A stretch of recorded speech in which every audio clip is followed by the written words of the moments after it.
നമസ്കാരം.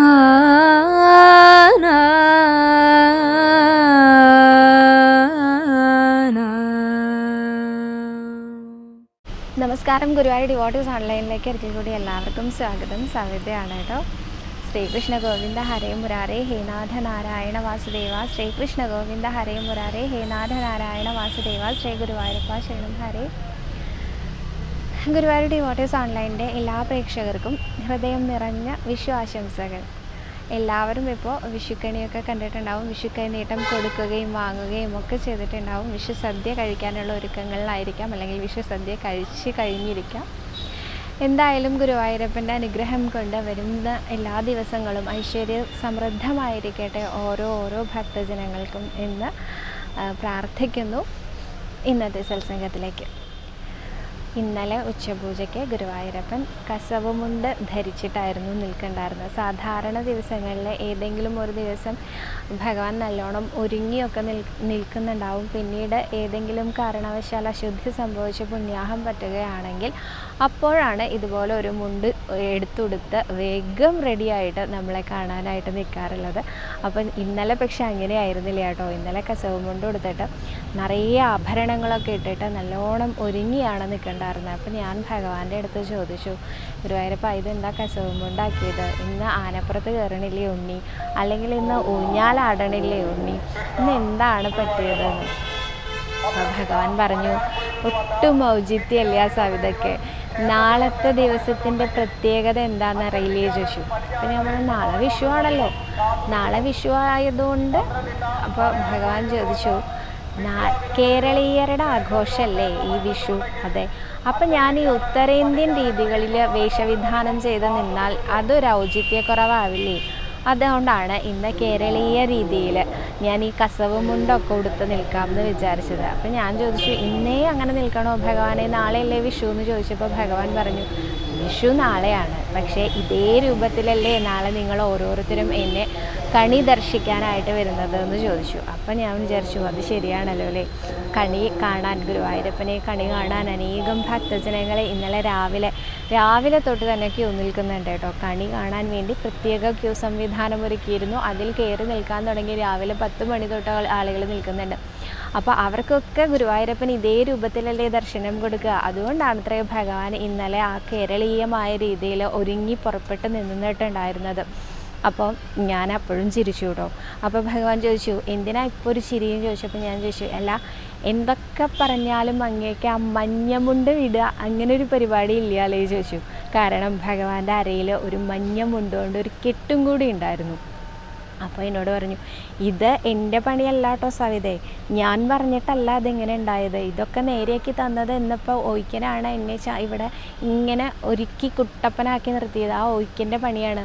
അപ്പോൾ ഞാൻ അല്ല ഞാൻ പറഞ്ഞിട്ടല്ല, ഇത് പണ്ടും ഇങ്ങനെ തന്നെയാണ് പതിവ്. പണ്ട് എന്താ ഉണ്ടായേ ചോദിച്ചാൽ, പണ്ട് യശോദമ്മയും എന്നെ ഇതുപോലെ ഒരുക്കുമായിരുന്നു. അപ്പം ഞാൻ പറയാറുണ്ട്, എനിക്ക് അച്ഛനെ പോലെ ഒരുങ്ങണം എന്ന്, നന്ദഗോപുരം എങ്ങനെയാണോ ഒരുങ്ങുന്നത് അതേപോലെ ഒരുങ്ങണം എന്ന് ഞാൻ പറയാറുണ്ടെന്ന് പറഞ്ഞു. അപ്പോൾ അമ്മ അതേപോലെ നേരെയാക്കി തരും. മുത്തരിയൊക്കെ ഇട്ട് തരും. പാളസാരൊക്കെ അച്ഛൻ കൊടുക്കുന്ന അതേമാതിരിയൊക്കെ നേരെയാക്കി തരും. പക്ഷേ ഇറങ്ങാൻ നേരത്ത് ഗോപാലക്കുട്ടികളോടൊപ്പം കളിക്കാൻ പോകുന്നതിന് തൊട്ട് മുമ്പായിട്ട് അമ്മ ആ ഉത്തരീയവും പാളസാറും എല്ലാം കൂടി ചേർത്തൊരു ഇടക്കെട്ട് കെട്ടുക എന്നുള്ളൊരു സമ്പ്രദായത്തിലൊരു കെട്ടി വിടാറുണ്ട് അമ്മ. വേറൊന്നുമല്ല, അമ്മയ്ക്കൊരു ഭയം, ഇതൊക്കെ അഴിഞ്ഞു പോയാലോ, ഓടിക്കളിക്കാൻ പോവല്ലേ ഉണ്ണീന്ന്. അതുകൊണ്ട് അഴിഞ്ഞു പോവാതിരിക്കാൻ പണ്ട് യശോദമ്മ കെട്ടിയതാണ്. ആ ഒരു സമ്പ്രദായം ഇപ്പോൾ ഇവിടെ വന്നപ്പോൾ ഇവിടുത്തെ ഒയ്ക്കന്മാരും മേൽശാന്തിമാരും ഒക്കെ തുടരുകയാണ്.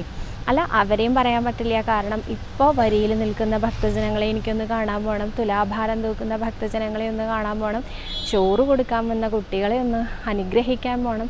അങ്ങനെ അനവധി സ്ഥലത്തേക്ക് ഈ ഉണ്ണികൃഷ്ണനായ ഞാൻ ഓടി നടക്കുകയാണ്. അതിൻ്റെ ഇടയിൽ എൻ്റെ ഈ ഒരു കേരളീയ സമ്പ്രദായത്തിലുടുത്ത മുണ്ടൊന്നും അഴിഞ്ഞു പോകരുതെന്ന് നിശ്ചയിച്ചിട്ടായിരിക്കണം ആ ഒയ്ക്കന്മാർ എന്നെ ഇതുപോലൊരു കെട്ടൊക്കെ കെട്ടിച്ച് നിർത്തിയതെന്ന് ആ ഗുരുവായൂരപ്പൻ പറഞ്ഞത്. അപ്പോൾ നിങ്ങളെല്ലാവരും ചോദിക്കാം, ഗുരുവായൂരപ്പൻ എപ്പോഴാണ് സവിതയോട് ഇത്രയൊക്കെ സംസാരിച്ചതെന്ന്. സംസാരിച്ചു, സത്യമായിട്ട് സംസാരിച്ചു. അതുകൊണ്ടല്ലേ എനിക്കിപ്പോൾ നിങ്ങളോട് ഇങ്ങനെയൊക്കെ വന്ന് പറയാൻ പറ്റണത്. ഇതൊക്കെ എൻ്റെ മനസ്സിൻ്റെ ഒരു തോന്നലായിരിക്കാം, പക്ഷേ അങ്ങനെയൊക്കെ സങ്കല്പിക്കാൻ വളരെ രസകരമായിട്ട് തോന്നുന്നില്ലേ? നിങ്ങൾ ഓരോരുത്തരും സങ്കല്പിച്ച് നോക്കൂ. നിങ്ങളുടെ ഗുരുവായൂരപ്പനോട് വളരെ മനോഹരമായിട്ട് ഒന്ന് കമ്മ്യൂണിക്കേറ്റ് ചെയ്യാൻ ശ്രമിച്ചു നോക്കൂ. അദ്ദേഹം നമ്മളൊരു വാക്ക് പറഞ്ഞാൽ നമ്മളോട് 10 വാക്ക് പറയാൻ തിരിച്ചു വരുന്ന തന്നെയാണ് എനിക്ക് തോന്നുന്നത്. അപ്പോൾ അങ്ങനെ കേരളീയമായ രീതിയിൽ ഒരുങ്ങി നിൽക്കുന്ന ഗുരുവായൂരപ്പൻ ഇന്ന് രാവിലെ ആവുമ്പോഴേക്കും അദ്ദേഹം തലയിലൊരു പുതിയ പൊൻകിരീടം കൂടി ചൂടിയിട്ടുണ്ട് കേട്ടോ. ആ കിരീടവും കൂടി ചൂടിയിട്ട് ആ ഒരു മുഖമണ്ഡപത്തിലെ കണിയും അതുപോലെ നമസ്കാര മണ്ഡപത്തിലെ കണിയും ഒക്കെ കണ്ടു തൊഴാൻ ഗുരുവായൂരപ്പൻ അതിയായിട്ട് അനുഗ്രഹിച്ചു തന്നു. ഒരവസരവും കൂടി എനിക്ക് ലഭിച്ചു. വളരെ സന്തോഷമുണ്ട്. ആ ഒരു കണി കണ്ട രൂപം എങ്ങനെയാണെന്ന് വെച്ചാൽ നമസ്കാര മണ്ഡപത്തിൽ നമ്മൾ ചെല്ലുന്ന സമയത്ത് കണിക്കോപ്പുകളെല്ലാം ഉണ്ടായിരുന്നു. അതിന് മുമ്പിലായിട്ട് ഒരു ചെറിയൊരു കോലം, അതിൻ്റെ മുമ്പിലായിട്ടൊരു ഗുരുവായൂരപ്പനെ ഒക്കെ ഒരുക്കി വെച്ചുകൊണ്ട് അങ്ങനെ കണ്ടു.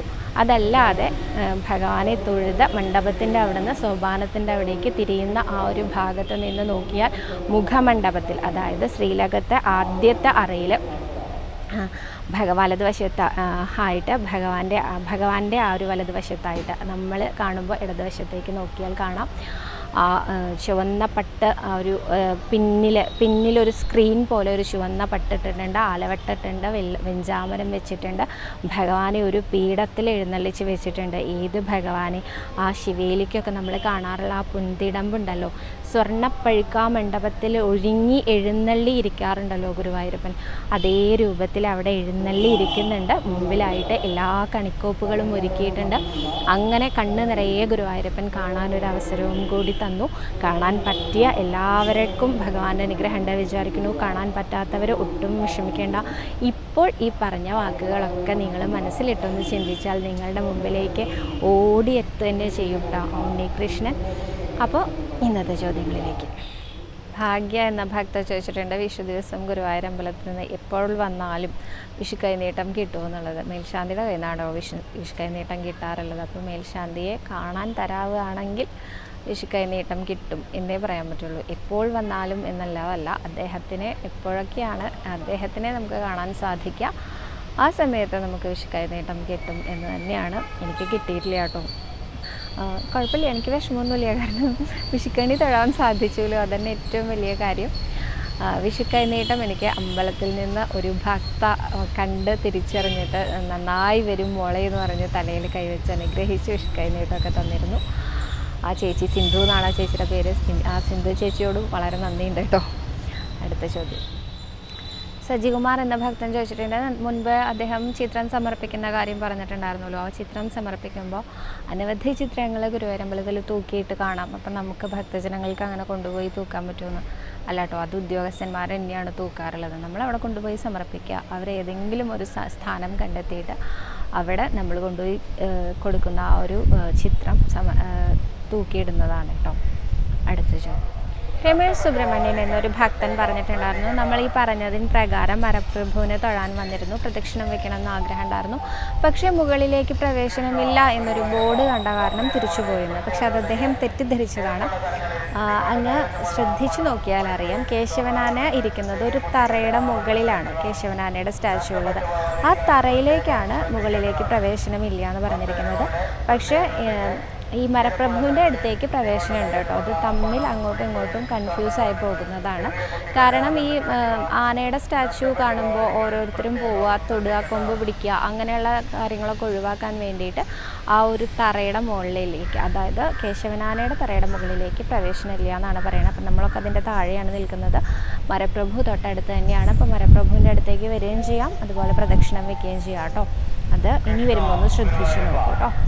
അപ്പോൾ ഞാൻ ഇന്ന് അത്രയും ചോദ്യങ്ങളെ എടുത്തിട്ടുള്ളൂ. കാരണം എന്താണെന്ന് പറയുക, ഇന്ന് വിഷു ദിവസമാണല്ലോ. അപ്പം നമ്മൾ നടയിൽ നിന്ന് ഷൂട്ട് ചെയ്യാമെന്ന് വിചാരിച്ചു, കാരണം ഗുരുവായൂർ അമ്പലം കൂടി കാണാമല്ലോ വിചാരിച്ചിട്ട്. പക്ഷെ നല്ല തിരക്കാണ്. എന്നാലും നടക്കിലൊക്കെ ഒന്ന് കാണിച്ചു തരാമെന്ന് വിചാരിക്കുന്നു. അപ്പോൾ അവിടം വരെ പോവാട്ടോ നമുക്ക്. അതുകൊണ്ട് ഇന്ന് ഇത്രയും ചോദ്യങ്ങളെ എടുത്തിട്ടുള്ളൂ. നാളെ കൂടുതൽ ചോദ്യങ്ങളൊക്കെ പറയാം. നമുക്ക് നടയിലേക്ക് പോവാം. ഉച്ചയ്ക്ക് 12:45 സമയം. 12:30 ആകുമ്പോൾ ഉച്ചപൂജ നട തുറന്നിട്ടുണ്ട്. പടിഞ്ഞാറ് വശത്താട്ടോ ഇപ്പോൾ നമ്മൾ നിൽക്കുന്നത്. ക്ഷേത്രത്തിൻ്റെ പടിഞ്ഞാറ് നടയിലാണ്. നല്ല തിരക്ക് കാണുന്നില്ലേ ഇപ്പോൾ? നല്ല വെയിലുണ്ട്, നല്ല ചൂടുണ്ട്, പക്ഷെ നല്ല തിരക്കുണ്ട്. ആൾക്കാർക്ക് വെയിൽ, മഴ, ചൂട് ഇതൊന്നും ഒരു ഗുരുവായൂരപ്പൻ്റെ മുമ്പിലേക്ക് വരാൻ നമുക്ക് ആർക്കും ഒരു തടസ്സവും ആവില്ല അല്ലേ. അതിൻ്റെ ഒരു സൂചനയാണ് ഇവിടെ കാണുന്ന ഇപ്പോഴത്തെ ഈ ഒരു തിരക്ക്. ക്ഷേത്രത്തിൽ ക്രമാതീതമായ തിരക്കുള്ളതുകൊണ്ട് ഭക്തജനങ്ങൾ തൊഴുതതിന് ശേഷം പെട്ടെന്ന് പുറത്തേക്ക് പോകണം എന്നൊരു അനൗൺസ്മെൻറ്റും അവിടെ ഇപ്പോൾ നടന്നുകൊണ്ടിരിക്കുന്നുണ്ട് കേട്ടോ. കാരണം അകത്ത് നിൽക്കാൻ പറ്റാത്ത അത്രയും തിരക്ക് ഉള്ളിലുണ്ട് എന്ന് തന്നെ വേണം അത് അർത്ഥമാക്കുന്നത് എന്ന് കരുതുന്നു.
ഗുരുവായൂരപ്പ അന്നകരയിൽ നിന്ന് വന്ന രമ ക്ഷേത്രത്തിലോ ക്ഷേത്ര പരിസരത്തുണ്ടെങ്കിൽ അയ്യപ്പ ക്ഷേത്രത്തിന് സമീപം എത്തിച്ചേരുക. സൗമ്യ കാത്തിരിക്കും.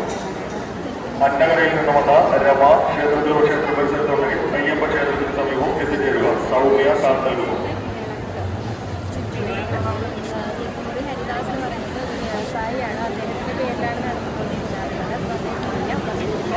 അനന്തരാവകാശികളാണ് വിളക്ക് നടത്തുന്നത്. ആ ചുറ്റുവിളക്ക് വളരെ വിപുലമായ രീതിയിൽ ആഘോഷിക്കപ്പെടുന്നുണ്ട്. രാവിലെ ഉണ്ടാകുന്ന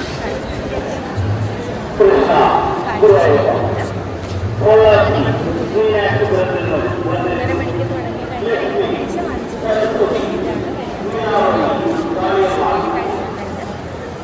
അതുപോലെ രാത്രിയിലെ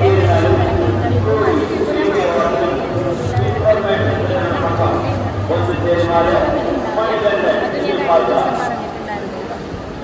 അപ്പോൾ ദിവസമായി വിശേഷങ്ങളാണ്. നാളെ കൂടുതൽ വിശേഷങ്ങളും കഥകളും കൊണ്ടുവരാം.